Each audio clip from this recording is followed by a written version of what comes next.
ابو سفیان نے حضرت عثمان غنی رضی اللہ تعالیٰ عنہ کو یہ کہا کہ ہم نبی پاک صلی اللہ علیہ وسلم کو اور ان کے صحابہ کو عمرہ نہیں کرنے دیں گے،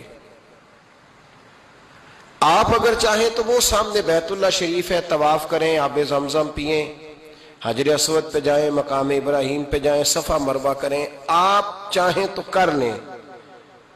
تو حضرت عثمان غنی رضی اللہ تعالیٰ عنہ فرمانے لگے میں تڑپ رہا ہوں کعبے کے طواف کے لیے، لیکن میں بیت اللہ کا طواف اسی وقت کروں گا جب آگے آگے مجھے میرے مصطفیٰ کریم نظر آئیں گے صلی اللہ تعالی علیہ وسلم۔ لوگ آج پوچھتے ہیں کہ بغیر مدینہ شریف جائے حج مکمل نہیں ہوتا۔ میں نے کہا مدینہ شریف کے بغیر حج ہو جاتا ہے، پر مدینے والے کے بغیر نہیں ہوتا، اس لیے کہ حضور نے فرمایا صحیح مسلم میں خذوا عنی مناسککم، حج کے طریقے مجھ سے سیکھو۔ اللہ نے تو کہہ دیا حج کرو، تفصیل تو بتائی نہیں، تو اب آپ کو حضور سے سیکھنا پڑے گا۔ مدینے کے بغیر تو شاید حج ہو جائے، پر مدینے والے کے بغیر حج نہیں ہوتا۔ حضرت عثمان غنی رضی اللہ تعالیٰ عنہ کہنے لگے میں طواف ضرور کروں گا، پر اس وقت کروں گا جب مجھے حضور آگے آگے نظر آئیں گے۔ ادھر ایک شخص نے حضور کی بارگاہ میں بھی کہا اپنوں کا نہ پتہ ہوتا ہے، دل بدستاور کے حج اکبر است۔ جو دل ہوتے ہیں نا، دل کو دل سے راہ ہوتی ہے، یہ کئی دفعہ جسم علیحدہ علیحدہ ہوتے ہیں پر یہ اکٹھے دھڑک رہے ہوتے ہیں، تو دل کو راہ ہوتی ہے۔ عرض کی یا رسول اللہ صلی اللہ علیہ وسلم عثمان غنی تو طواف کر رہے ہوں گے، صفا مروہ میں ہوں گے، بڑی موج ہوگی، آب زمزم کھول کے پی رہے ہوں گے۔ حضور نے سامنے والے کا چہرہ غور سے دیکھا، فرمایا عثمان کو تم زیادہ جانتے ہو کہ میں زیادہ جانتا ہوں؟ یا رسول اللہ آپ ہی زیادہ جانتے ہیں۔ فرمایا پھر فکر نہ کرو، عثمان میرے بغیر طواف نہیں کرے گا۔ بات ختم ہو گئی، میرے بغیر عثمان طواف نہیں کرے گا، ختم ہو۔ اب کسی نے افواہ پھیلا دی کہ حضرت عثمان غنی کو شہید کر دیا گیا، نبی پاک علیہ السلام تک بھی خبر آئی۔ حضور جانتے تھے، ہمارا دل نہیں کرتا کوئی انتشاری بات کرنے کو، لیکن جب لوگ کرتے ہیں تو پھر دل کو تکلیف ہوتی ہے۔ اب یہاں سب نے لکھا ہے کہ نبی پاک صلی اللہ علیہ وسلم کو خبر ملی، حضور پریشان ہوئے، صحابہ کو مشورے کے لیے بھی بلایا، بیعت رضوان بھی ہوئی۔ اگر علم غیب ہوتا، یہ سارا کچھ نہ ہوتا، اور میں نے کہا خدا کے بندے اگر حضور اپنا علم غیب اس وقت ظاہر کرتے تو حضرت عثمان کے لیے قرآن کی آیتیں نہ نازل ہوتی، اس بیعت کے تذکرے نہ ہوتے۔ ہر بات پہ لوگ معاذ اللہ تعالیٰ۔ اب دیکھیے نا، یہاں یہ جملہ چھوڑنے کی کیا ضرورت ہے؟ تم قوم کو کیا دے رہے ہو؟ لوگوں کو کیا بتا رہے ہو کہ نبی پاک علیہ السلام اندھیرے میں بیٹھ کے فیصلے کر رہے تھے؟ کیا بتا رہے؟ آج انٹیلیجنس کی رپورٹس بتا دیتی ہیں کہ وہ فلاں کس طرح کا ماحول ہے اور آپ نے کس طرح کرنا ہے، تو تمہیں اپنی خفیہ ایجنسیوں کے مطابق تم فیصلہ کرو تو کہتے ہو ہم بھئی اندھیرے میں فیصلہ نہیں کر رہے، ہمیں رپورٹ ہے تو فیصلہ کر رہے ہیں۔ اور نبی پاک علیہ السلام کے بارے میں تم لوگوں کو یہ بتا رہے ہو کہ حضور اندھیرے میں فیصلہ کر دیتے تھے، پتہ ہی نہیں تھا۔ کس طرح کی بات کرتے ہو؟ میرے محبوب پاک علیہ السلام فرماتے ہیں کہ اللہ تبارک و تعالیٰ نے مجھے اس طرح کا علم عطا فرمایا ہے کہ جو تمہارے ذہن میں ہو مجھ سے پوچھو، میں فوراً تمہیں جواب دوں گا۔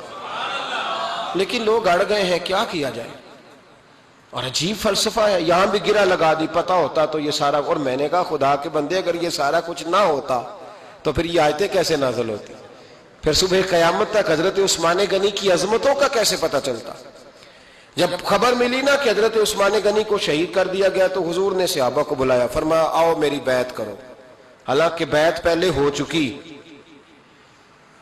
آؤ دوبارہ بیعت کرو۔ یا رسول اللہ کس چیز کی بیعت کرنی ہے؟ تو نبی پاک نے فرمایا میرے ہاتھ پہ بیعت کرو کہ ہم عثمان غنی کے خون کا بدلہ لیے بغیر یہاں سے جائیں گے نہیں، ہم عثمان کے خون کا بدلہ لیے بغیر یہاں سے جائیں گے۔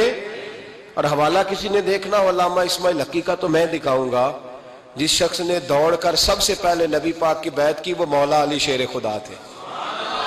کہ یا رسول اللہ جانے نہیں عثمان کے خون کا بدلہ لیے بغیر، سب سے پہلے شیر خدا آگے بڑھے۔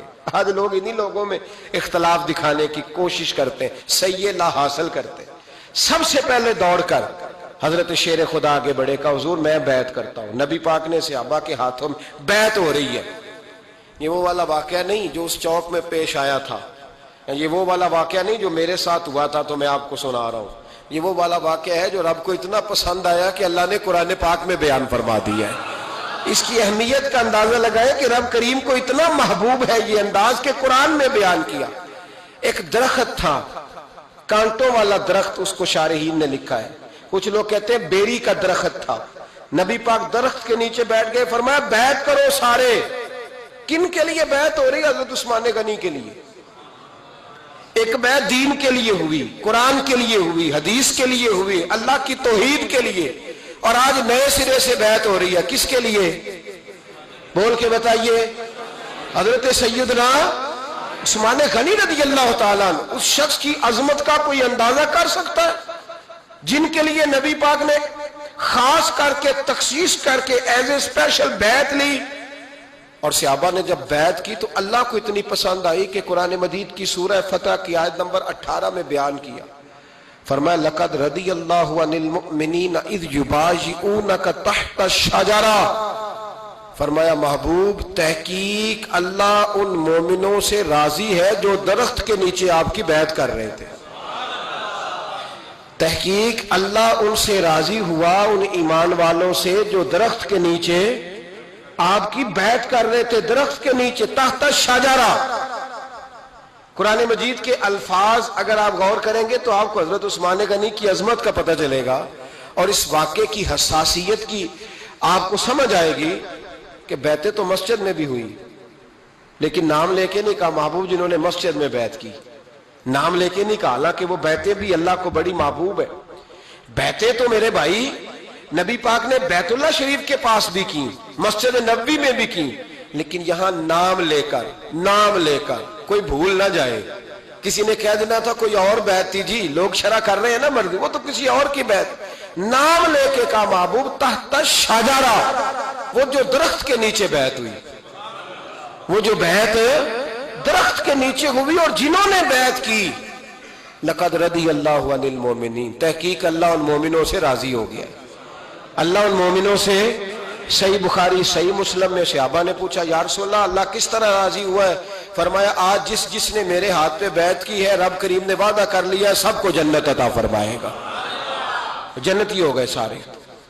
حضرت عثمان غنی رضی اللہ تعالیٰ عنہ کی یہ عظمت، یہ شان قرآن پاک نے بیان کر دی کہ حضرت عثمان کے نام پر صحابہ جمع ہوئے، تو اللہ تبارک و تعالیٰ نے اس واقعے کا ذکر قرآن مجید میں فرما دیا۔ میرے عزیز دوستو، حضرت عثمان غنی کو اللہ نے بڑی شان عطا فرمائی، بڑا مرتبہ دیا، بڑے حسین و جمیل، بڑے خوبصورت آدمی تھے۔ دیکھو نا کیا شان ہے حضرت عثمان ذی النورین۔ یہ ذی النورین کا کیا معنی ہے؟ دو نور کون ہے؟ حضور کی دو صاحبزادیاں۔ اعلیٰ حضرت فرماتے ہیں نور کی سرکار سے پایا دوشالہ نور کا، نور کی سرکار سے پایا دوشالہ نور کا، ہو مبارک تجھ کو ذی النورین جوڑا نور کا۔ دو نوروں والے حضرت عثمان غنی، ایک بیٹی کا نکاح کیا وہ وصال کر گئی تو محبوب نے دوسری بیٹی کا بھی نکاح کر دی۔ یہ جو بیچارے پراپوگنڈے والے ہوتے ہیں نا، یہ پہلے دن سے صرف پراپوگنڈے میں ہی ہے، یہ نہ محب بن سکے نہ محبوب بن سکے، ان کا نہ کوئی اپنا ہوا نہ انہیں کسی نے اپنایا، یہ پراپوگنڈے والے ہی ہیں، ساری زندگی چیم گوئیاں، کانوں میں باتیں، اپنا اپنا مزاج ہے نا جی، جس کے حصے میں جو ڈیوٹی آئی۔ کچھ لوگ وہاں بھی منافقین چیم گوئیاں کرنے لگے، دوسری بیٹی بھی دے دی، دوسری بیٹی بھی دے دی، دوسری بیٹی بھی دے دی۔ محبوب کے کانوں تک آواز گئی، فرمایا زیادہ باتیں نہ کرو، میری 40 بھی ہوتی۔ وہ ختم ہو گئی بات، تم 2-3 کی بات کرتے ہو، حدیث مبارکہ کے لفظ ہے، نبی پاک نے فرمایا میری 40 بھی ہوتی، ایک کے بعد دوسری انتقال کرتی رہتی، میں ساری عثمان کو دے دیتا۔ حد ہو گئی بھئی، اتنا بڑا مرتبہ، چیم گوئیاں نہ کرو، دوسری بھی دے دی، میری 40 بھی ہوتی۔ اس حدیث کا ترجمہ یہ ہے کہ محبوب فرماتے ہیں کہ مجھے عثمان پر اعتبار ہی بڑا ہے، مجھے عثمان پیارا ہی بڑا ہے، عثمان غنی کی عظمت ہی بڑی ہے۔ فرمایا میری 40 بھی ہوتی تو میں ساری یکے بعد دیگر حضرت اسامہ بن زید رضی اللہ تعالیٰ عنہ فرماتے ہیں نبی پاک نے اپنی صاحبزادی حضرت رقیہ رضی اللہ تعالیٰ عنہ کا نکاح حضرت عثمان غنی کے ساتھ کیا، تو دونوں میاں بیوی پیارے بڑے تھے، حسین و جمیل بڑے، حضرت عثمان بڑے نفیس آدمی تھے۔ بڑی نفاست تھی. کپڑا سادہ پہنتے تھے لیکن لوگ کہتے ہیں کبھی ہم نے ان کے کپڑوں پہ دھبا نہیں دیکھا, چہرے پر اتنا سا گرد کا نشان نہیں دیکھا. ہمارے ملک میں سب سے زیادہ خرچہ میک اپ کا آتا ہے, پتہ ہے آپ کو جی؟ اب اگلی جو بات کرنی ہے اس پہ اپنے آپ کو وقت کتنا دیتے ہو, سجنے میں, سورنے میں, تیار ہونے میں کتنا وقت لگاتے ہو؟ فرمانے لگے حضرت عثمان غنی اتنا تو ٹائم ہی نہیں ہے کہ اپنے آپ کو دیا جائے. تو قبر اتنے پیارے کیسے لگتے ہو؟ فرمانے لگے اپنی وجہ سے نہیں لگتا, حضور کی وجہ سے پیارا لگتا. کب وہ کس طرح؟ فرمانے لگے نبی پاک صلی اللہ علیہ وسلم نے ہمیں وضو دیا ہے. فرمایا ایک دفعہ وضو کر کے آئینے کے سامنے کھڑا ہوتا ہوں یوں لگتا ہے اللہ نے میرے چہرے کو پہلے سے زیادہ نور عطا کر دیا ہے.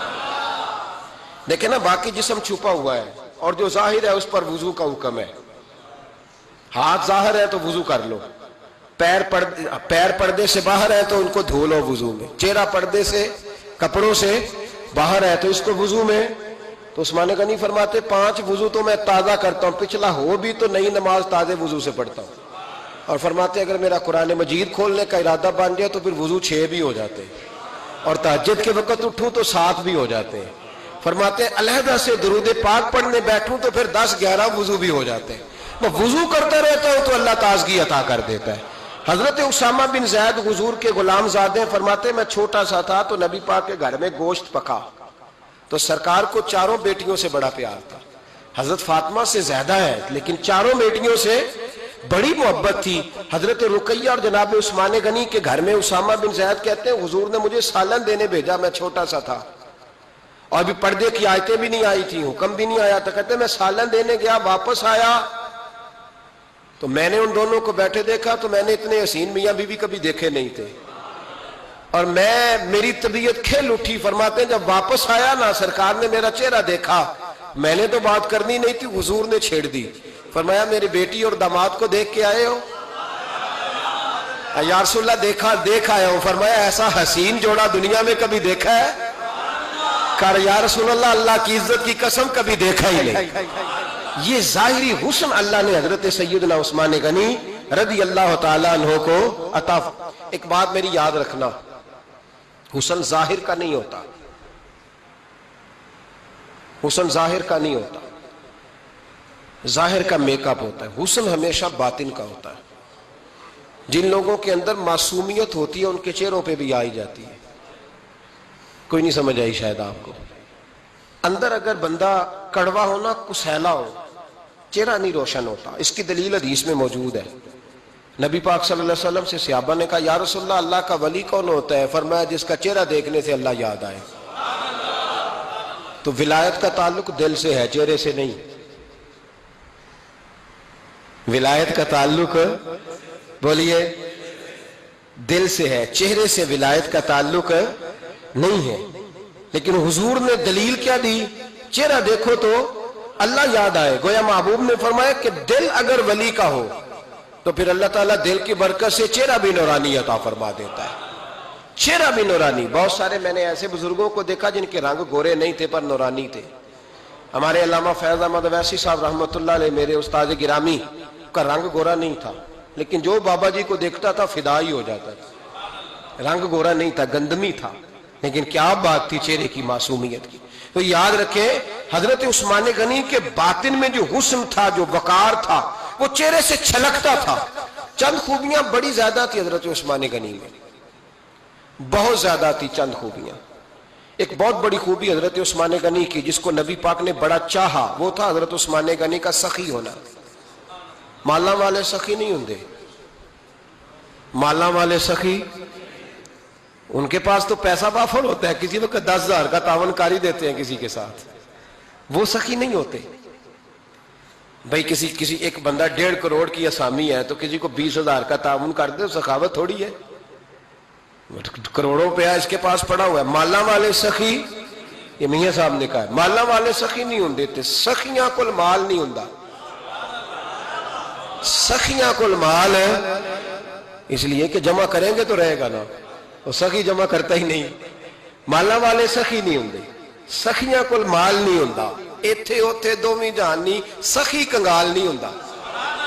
حضرت عثمان غنی رضی اللہ تعالیٰ عنہ فرماتے ہیں کہ جس دن حضور نے تبوک کے لیے جیش اسرا کے لیے اعلان کیا نا، تو حضرت عثمان غنی فرماتے ہیں کہ حضرت ابو بکر صدیق تو سارا مال لے آئے تھے، جناب عمر آدھا لے آئے تھے، مولا علی شیر خدا نے جی کھول کے دیا تھا، لیکن 800 گھوڑے بما پالان کی ضرورت تھی، یعنی 800 فوجیوں کا خرچہ، اپنے لفظوں میں بات کر رہا ہوں۔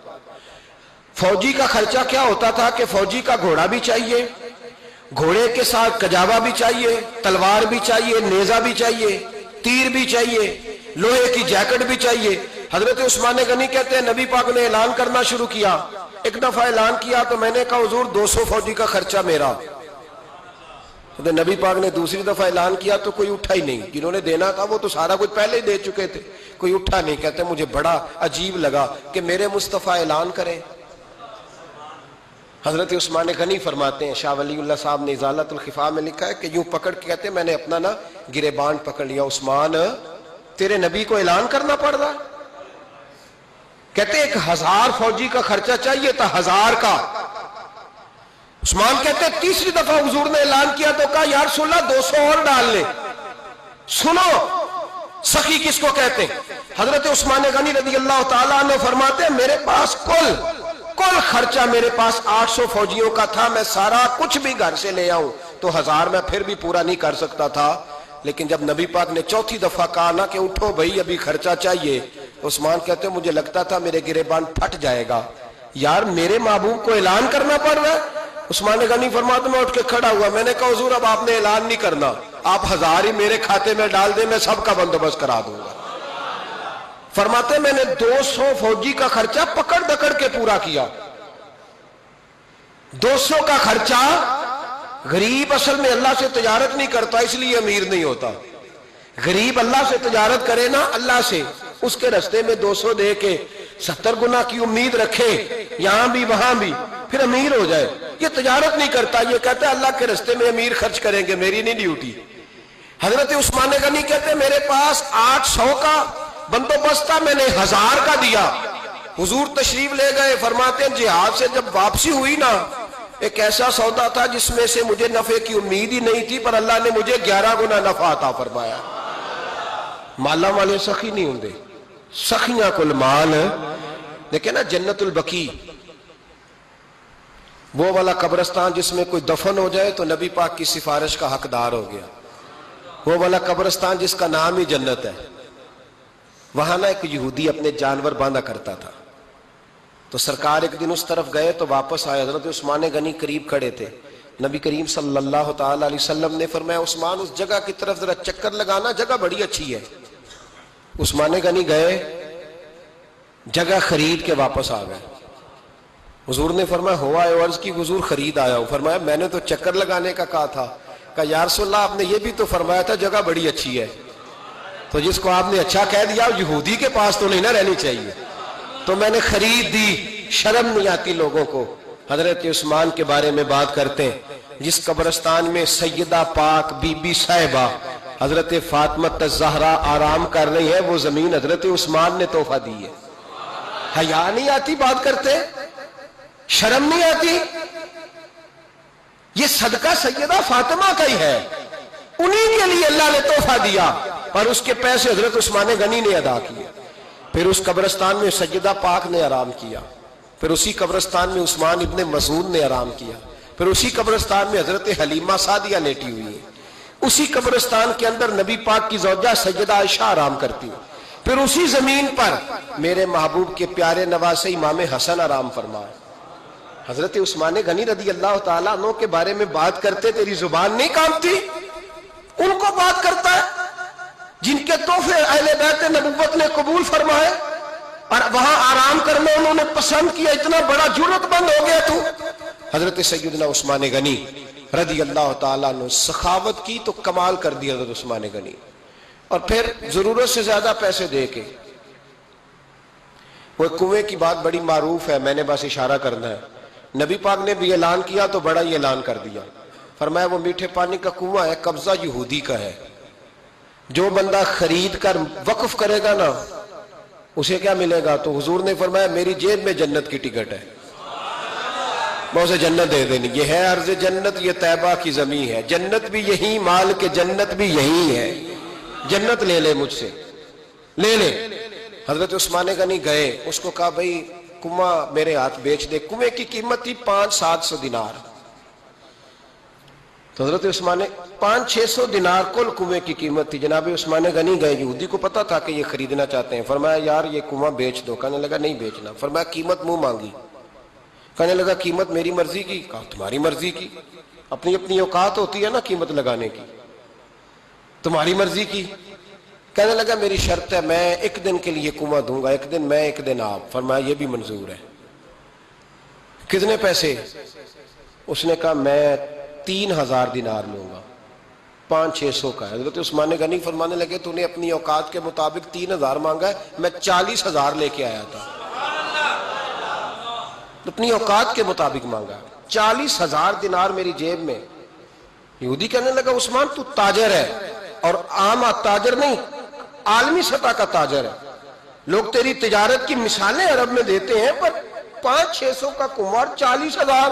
فرمانے لگے مسئلہ کنویں کا نہیں، مسئلہ مصطفیٰ کے فرمان کا ہے. وہ جو حضور کا فرمان پورا کرنا ہے نا، اس کے لیے 40,000 تھوڑے ہیں. میرے پاس تھے ہی اتنے جو لے کے آیا ہوں. حضرت عثمان نے پیسے چکائے. اس نے کہا ایک دن پانی ملے گا. فرمایا منظور ہے. وہ ایک دن بیچا کرتا تھا پانی. حضرت عثمان نے اعلان کر دیا جو میرا دن ہے نا فری پیو، اپنے بھی پیو، بیگانے کا اعلان کوئی نہیں کرنا، میرا کوئی پروگرام نہیں. لیکن آپ مطلب ہلکا ہلکا ایسے ایسے دیکھیں گے، سوچیں گے، غور کریں گے. او بھائی پیسہ بھی بانٹنے سے، چلو بولو تو صحیح نا، اس پر بھی آپ حامی تو بھرے نا، سچی بات کر تو لینی چاہیے نا. چلے عمر آپ 2 سال کے بعد کر لینا، 6 سال کے بعد کر لینا، پر ہاں نہ تو صحیح کرے نا. پیسہ بھی ہمیشہ بانٹنے سے. ملا رومی رحمت اللہ علیہ فرماتے ہیں کنویں سے سادہ پانی نکل جائے تو تازہ آ جاتا ہے،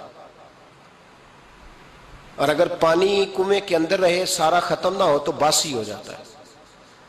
اس لیے فرمایا کرتے تھے میں اس کنویں سے پانی پیتا ہوں جس پہ رش زیادہ ہوتا ہے، اس لیے کہ وہاں سے پانی ختم ہوتا ہے تو تازہ آتا رہتا ہے. فرماتے تو اللہ کے رستے میں سارا خرچ کر دے، اللہ تازے عطا کر دے گا اور پہلے سے زیادہ عطا کر دے گا. میرا آپ کا مسئلہ یہ ہے کہ تجارت بندوں کے ساتھ ہے. بندوں کے ساتھ جو تجارت ہے نا، بندے کنجوسی کر جاتے ہیں. بندے کا تو صحیح کام چل جائے تو پارٹنر کو فارغ کر دیتا ہے، یہ تو فارغ ہے. اور اگر کبھی کسی کی دکان میں کوئی کرایہ دار اچھا اس کی دکان چل جائے تو مالک کہتا ہے تو جا، اب دکان میں نے خود کھولنی ہے، وہ فارغ کر دیتا ہے. بندوں کا تو مزاج ہے. اور اللہ تبارک و تعالیٰ سے جب تجارت ہوتی ہے نا، میں نے ایسے لوگ دیکھے جن کے گھروں میں لاکھوں روپیہ ماہانہ آتا ہے، غربت نہیں جاتی. ان کو سوچنا چاہیے کہ کثرت والا پیسہ آیا ہے پر برکت والا نہیں آیا. حضرت عثمان غنی رضی اللہ تعالیٰ عنہ فرماتے ہیں کہ میں نے پہلے بھی میں بڑا تاجر تھا، لیکن جب سے مصطفیٰ کے نام پر خرچ کرنا شروع کیا، پھر کہاں کہاں سے آیا کب. اور بڑی سیانی بات فرماتے ہیں. آپ فرماتے ہیں میں کلمہ پڑھنے سے پہلے تجارت کو وقت زیادہ دیتا تھا، اور مسلمان ہونے کے بعد میں نے تجارت کو ٹائم تھوڑا دیا، پر اللہ نے روزی مجھے زیادہ عطا فرمائی. اس لیے برکت پر ہماری توجہ نہیں رہی، غیبی خزانوں پر خیال ہم نے چھوڑ دیا ہے. غیبی خزانوں سے جو چیز ملتی ہے وہ زیادہ ملتی ہے، جو مادی ذرائع سے ملتی ہے وہ چیز کم ہوتی. حضرت عثمان غنی پر الزام لگا جب آپ کا دور حکومت تھا. یہ یاد رکھیں کہ سب سے زیادہ الزامات حضرت عثمان غنی پہ لگائے گئے. جن بندوں کے قد کاٹ زیادہ ہوتے ہیں ان کے خلاف پراپوگنڈے بھی لمبے چوڑے ہی ہوتے ہیں. بڑی بڑی بات یاد رکھنا. کہا گیا کہ حضرت عثمان لوگوں کو نوازتے بڑا ہے، بڑا دیتے ہیں حضرت عثمان غنی. تو حضرت عثمان غنی فرمایا کرتے تھے حکمران تو میں آج بنا ہوں تو میں تو پہلے بھی بڑا دیتا تھا، وہ کس خزانے سے دیتا تھا؟ آپ جواب دیا کرتے. دیکھیں ذرا، لاکھوں لوگ حج کرنے آتے تھے، پر حضرت عثمان غنی حج کرنے جاتے تو اعلان کر دیتے کہ کوئی حاجی حج کے موقع پر آ کے کھانا نہ پکائے، سب کو کھانا عثمان غنی اپنی جیب سے دیا کریں گے. مینا میں لنگر کھانا ہوتا تھا حضرت عثمان غنی کا، مینا میں. فرماتے تھے کھاؤ حاجیو جتنا کھا سکتے.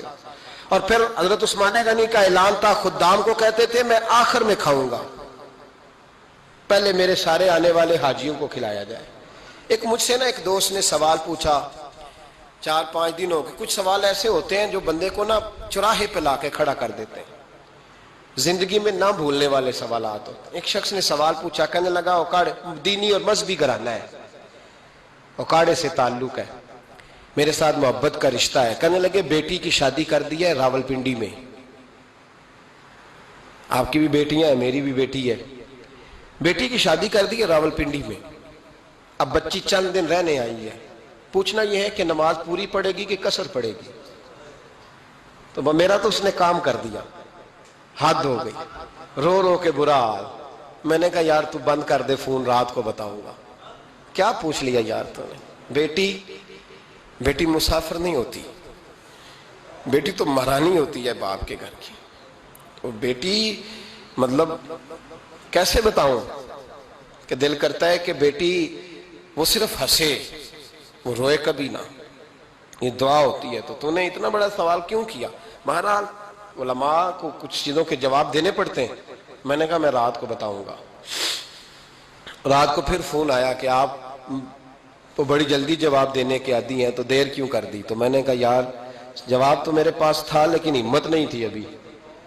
تو میں نے کہا کہ اگر تو بیٹی آئی ہے والد کے گھر میں اور ابا جی کا پروگرام ہے اسے جائیداد میں سے حصہ دینے کا، تو پھر تو بیٹی نماز پوری پڑے گی، لیکن اگر ابا جی نے علیحدہ کر کے انگوٹھا لگوانا ہے تو پھر بیٹی مسافر ہے۔ اگر ابا جی نے اس کو علیحدہ کر کے انگوٹھا لگوانا ہے نا کہ دے دے بھائیوں کو، خیر ہے تیری شادی پہ خرچہ کر دیا ہے، اگر ابا جی کے دل میں، میں نے کہا یہ ابے سے فتویٰ پوچھ لو، اگر ابا جی کے دل میں چور ہے نا کہ بیٹی کو دینا کچھ نہیں، تو پھر بیٹی نے نماز قصر پڑھنی ہے، اس لیے کہ پھر وہ وہاں حصے دار۔ اس کی دلیل حضرت عثمان غنی رضی اللہ تعالیٰ عنہ حج کے لیے تشریف لے گئے، تو لوگوں نے حضرت عثمان غنی سے کہا کہ نبی پاک بھی قصر نماز پڑھتے تھے، حضرت عمر بھی حج کے موقع پر قصر پڑھتے، حضرت ابو بکر بھی، آپ کیوں پوری پڑھتے؟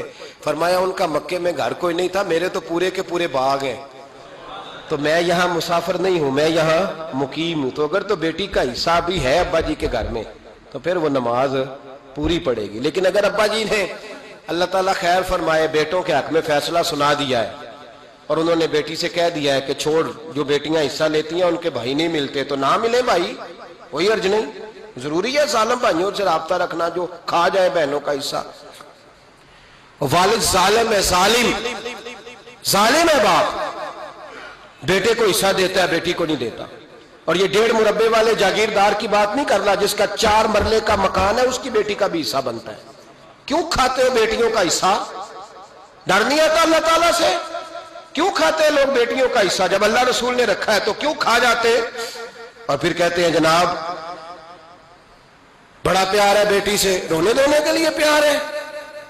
تو یاد رکھیں حضرت عثمان غنی رضی اللہ تعالیٰ عنہ کا لنگر چلتا تھا۔ تو میرے بھائی ایک اور بہت بڑی خوبی حضرت عثمان غنی کی، تیسری، وہ یہ تھی کہ آپ میں اللہ نے بہت زیادہ حیا رکھی تھی۔ آج نا اگر آپ ناراض نہ ہو تو ہماری حکومتوں میں جو بدتمیز زیادہ ہوتا ہے اس کا عہدہ زیادہ ہوتا ہے، اس کو اچھا عہدہ ملتا ہے جو بدتمیزی زیادہ کرتا ہے۔ اور ہمارے ہاں نوجوان سمجھتے ہیں کہ کھل کے پھرنا، کھل کے کھانا، مرضی کا لباس پہننا۔ ہمارے ایک بزرگ فرمایا کرتے تھے جب سے پیسے لوگوں کے پاس زیادہ آئے ہیں لباس چھوٹے ہو گئے، پیسہ زیادہ آ گیا کپڑے جسموں پہ سکڑ گئے۔ لوگ سمجھتے ہیں کہ بس جو دل میں آئے کہہ دینے کا نام جمہوریت ہے، آزادی رائے ہے۔ حضرت عثمان غنی رضی اللہ تعالیٰ عنہ شرم و حیا کے پیکر تھے، بڑا پیسہ تھا، بڑا کچھ تھا، لوگ ڈرتے تھے، سردار بھی تھے، جو چاہتے کر سکتے، روب طاری ہوتا۔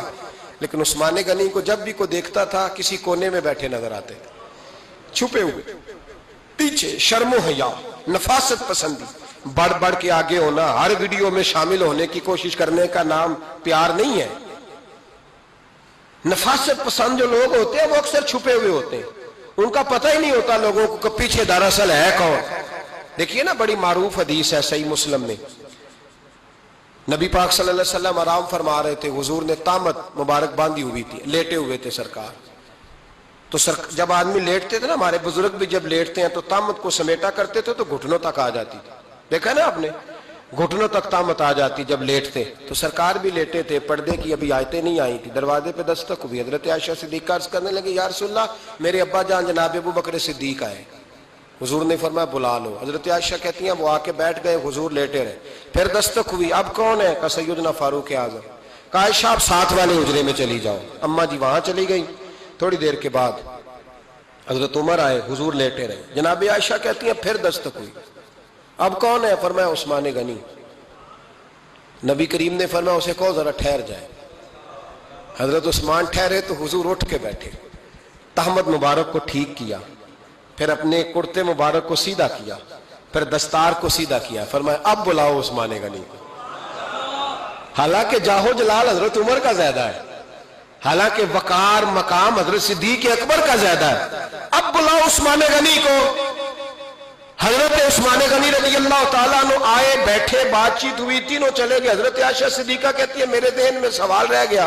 میں نے عرض کی یا رسول اللہ صلی اللہ تعالیٰ علیہ وسلم, وہ دو لوگ آئے, آپ بیٹھے رہے, عثمان آئے تو آپ نے اہتمام کیا.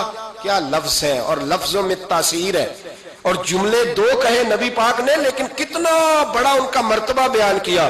فرمایا عائشہ میں اس شخص سے حیا نہ کروں جس سے اللہ کے فرشتے بھی حیا کرتے ہیں, میں اس سے حیا نہ کروں جس سے اللہ کے فرشتے بھی حیا کرتے ہیں. حضرت عثمان غنی فرمایا کرتے تھے میں نے جب سے حضور کا چہرہ دیکھا ہے دوبارہ پلٹ کے اپنی شرمگاہ بھی کبھی نہیں دیکھی. گویا میں نے اپنی آنکھوں کا وضو نہیں توڑا جب سے حضور کا. فرماتے جب سے یہ ہاتھ نبی پاک کو بیعت کے لیے دیا ہے پھر گندگی میں نہیں جانے دیا میں نے سیدھا ہاتھ.